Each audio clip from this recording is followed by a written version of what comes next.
এখন যে উপনগরীতে বাস করি আমি, সেখানে অনেক অনেক গাছ। আধুনিক ডিজাইনের বাড়িগুলোর সামনে পেছনে যত্নে বেড়ে ওঠা বাগান, এমনকি বাড়ির সামনে টুকরো জমিতেও, যেটা কিনা সরকারি সম্পত্তি, বাড়ির মালিকেরা ভালোবেসে গাছ লাগান। কোনো বাড়ির সামনে আম, জাম, কাঁঠাল, পেয়ারা, তো আবার কোথাও ফুল বা পাতাবাহারের শোভা। এছাড়া চওড়া রাস্তার দুধারে বড় বড় গাছের সারি, সে তো আছেই। এই গাছেদের সঙ্গেই সই পাতিয়েছে আমাদের নোনা হ্রদের উপনগরী।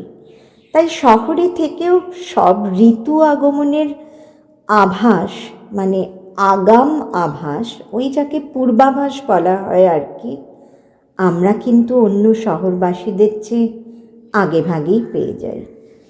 হ্যাঁ, যা বলছিলাম আর কি, সেই গাছেদের কথা। কখনো কখনো পথের ধারে সেই বড় বড় গাছগুলো রাস্তার ল্যাম্পপোস্টের আলো পর্যন্ত ঢেকে দেয়। তারপর হাওয়ায় হাওয়ায় মাথা দুলিয়ে এক অদ্ভুত আলো আঁধারি নকশা তৈরি করে রাতের বেলায়। এ যেন সেই অশোক বিজয় রাহার কবিতা মায়া তরুর মতো। সে যে ছেলেবেলায় পড়েছিলাম না, বেশিরভাগই আমরা পড়েছি ওই কবিতা। এরকম আলো ছায়ার মায়া ভরা নির্জন পথে হাঁটতে আমার মন্দ লাগে না।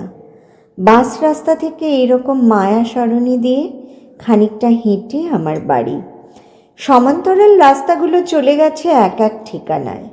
ইচ্ছে করেই এক এক পথে হাঁটি আমি, জানি গন্তব্যে পৌঁছবো ঠিকই। বর্ষায় ব্লকের ভেতরের এই সমান্তরাল পথগুলোকে আলাদা আলাদাভাবে চেনার একটা উপায় হলো ফুলের গন্ধ। কোথাও কদম, কোথাও বকুল, কোথাও কাঠচাপা, মুচকুন্দ, কামিনী, আবার কোথাও বা মাধবীলতার গন্ধে বর্ষার ভিজে বাতাস কেমন যেন ভারী হয়ে থাকে। বর্ষার বাতাসে গাছের ডালগুলো দোল খায়। নাড়া লেগে ডালে পাতায় জমে থাকা বৃষ্টির ফোঁটারা মুক্ত দানার মতো ঝরে পড়ে। সঙ্গে দু চারটে ফুলও ঝরে টুকটাক। গাছের তলায় ফুলের পাপড়ির কার্পেট বিছিয়ে থাকে, গোটা গোটা ফুলও। কোথাও ফুলের আঠালো রস ডেকে আনে পিঁপড়ে কিংবা পোকাদের। যখন ইলশে ঘুরে বৃষ্টি হয়, তখন মিহি গুঁড়ো গুঁড়ো জলকণা মার্কারি ভেপার ল্যাম্পের আলোকবৃত্তকে ঘিরে ভাস্বর হয়ে ওঠে।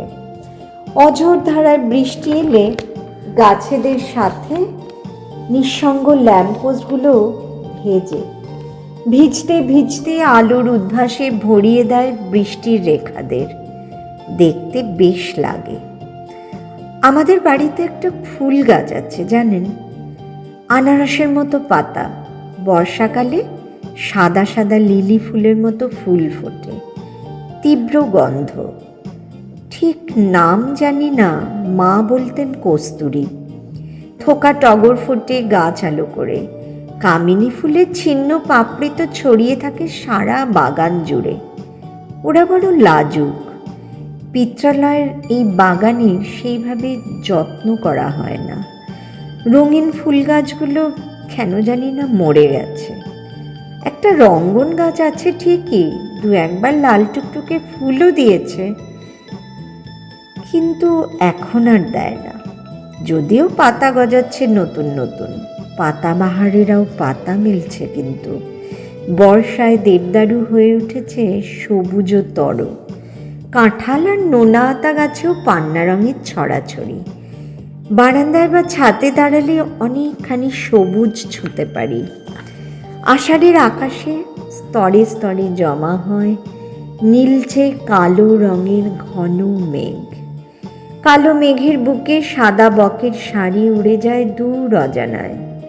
শিরশিরে এক ভিজে বাতাস ডেকে আনে গত জন্মের সব মন খারাপদের। মনে হয় কার যেন আসার কথা ছিল, কাকে যেন পাওয়ার কথা ছিল, কি যেন বলার ছিল নিভৃতে। অমনি মনটা হু হু করে ওঠে।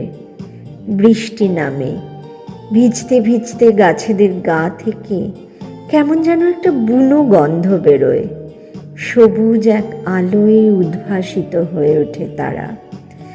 বৃষ্টি ভেজা মাটি থেকে সোঁদা গন্ধ ভেসে আসে। পেট্রিচোর, পৃথিবীর শ্রেষ্ঠ পারফিউম। দূরে কোনো বাড়িতে রবীন্দ্রসঙ্গীত বাজে। আবার এসেছে আষাঢ় আকাশ ছেয়ে, আসে বৃষ্টিরও সুবাসও বাতাস বেয়ে।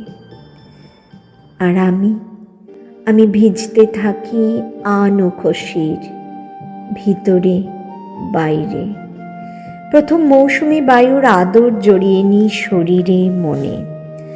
আমার মনে হয় গলে গলে এক নদী হয়ে যাব বুঝিবা, বয়ে যাব সে দেশে যেখানে নীল আর সবুজ জড়িয়ে মরিয়ে অনিঃশেষ এক রূপ কথা তৈরি করছে।